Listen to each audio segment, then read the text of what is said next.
Sexta-feira, 23 de setembro.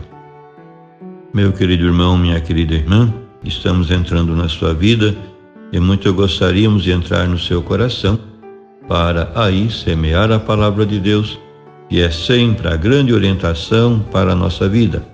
Nesta sexta-feira celebramos a memória de São Pio e a liturgia nos apresenta o Evangelho de São Lucas, capítulo 9, versículos de 18 a 22. Aconteceu que Jesus estava rezando num lugar retirado e os discípulos estavam com ele. Então Jesus perguntou-lhes: Quem diz o povo que eu sou? Eles responderam: Uns dizem que és João Batista, outros que és Elias, mas outros acham que és algum dos antigos profetas que ressuscitou. Mas Jesus perguntou: E vós, quem dizeis que eu sou? Pedro respondeu: O Cristo de Deus. Mas Jesus proibiu-lhes severamente que contassem isso a alguém, e acrescentou: O Filho do Homem deve sofrer muito, ser rejeitado pelos anciãos, pelos sumos sacerdotes e doutores da lei, deve ser morto e ressuscitar no terceiro dia.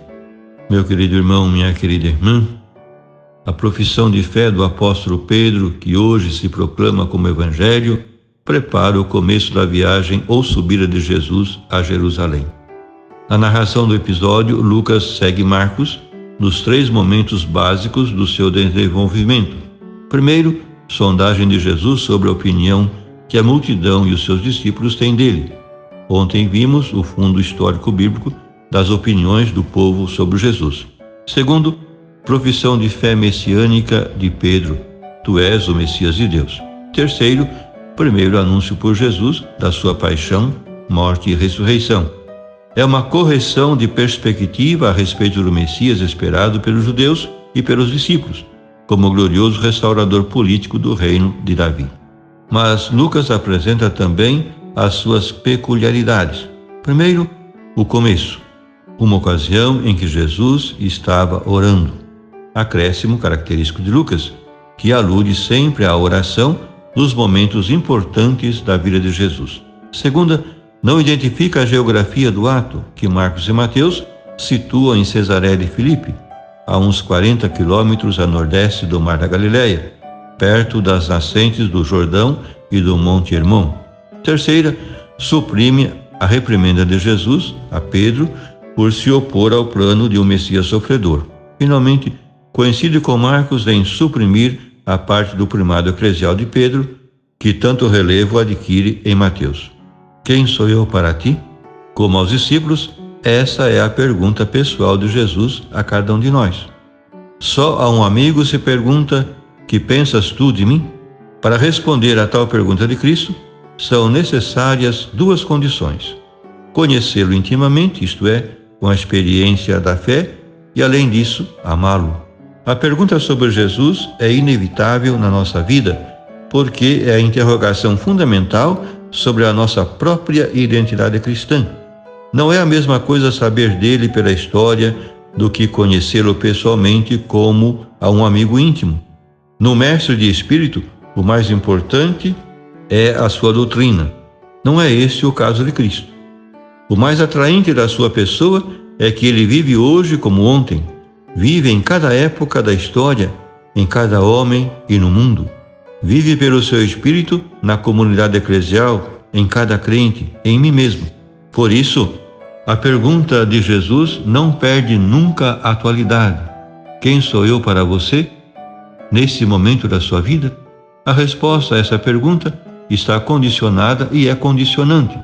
Está condicionada, primeiro, pela nossa própria fé mais ou menos adulta. Segundo, pela nossa prática religiosa mais ou menos assídua. E terceiro, pela nossa própria estrutura psicológica, com as suas preocupações vitais e os seus centros de interesse, que não são os mesmos nas diversas etapas da evolução pessoal, infância, juventude e idade adulta. Isso requer uma progressão constante na fé até a sua plena maturidade, para que a nossa ideia pessoal de Cristo seja viva e fecunda, completa e exata.